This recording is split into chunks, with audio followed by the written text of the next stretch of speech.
पनिया के जहाज से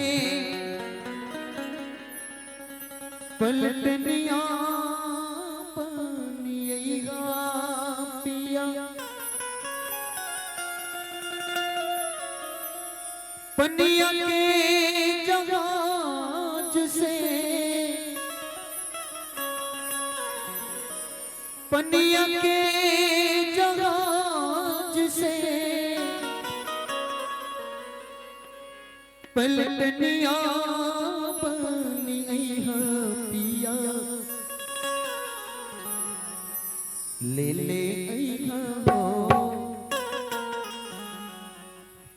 ले ले आईगा पिया सिंदूर पाप से ले ले आईगा पिया सिंदूर मकान से सिंदूर मकान से सिंदूर सिंदूर मकान से ले ले आईगा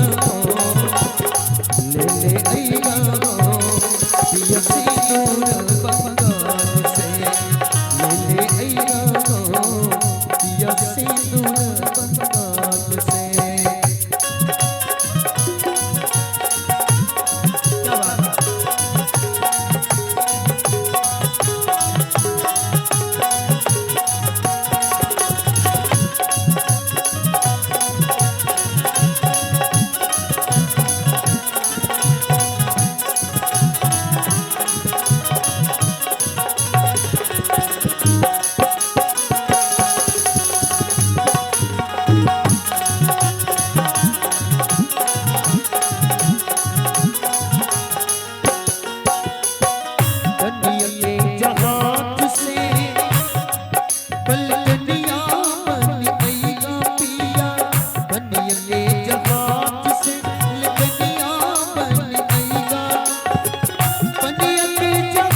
लग रहा है।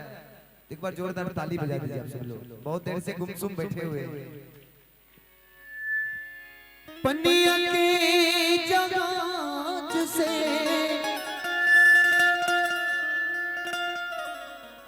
पलटनिया पनिया पिया ले ले आईगा ले ले आईगा पिया टीका राजस्थान से ले ले आईगा पिया टीका राजस्थान से टीका राजस्थान से टीका टीका राजस्थान से ले ले आईगा पिया टीका राजस्थान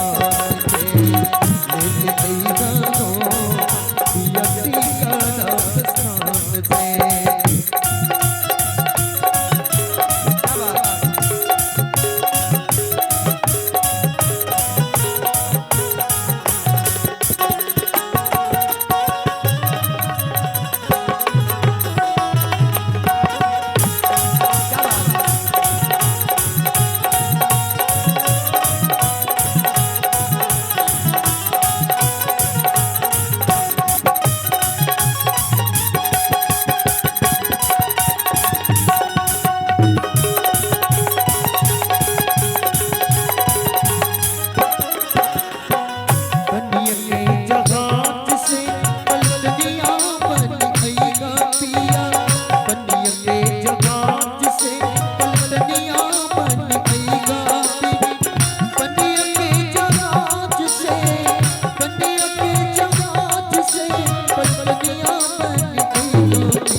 ले ले आईगा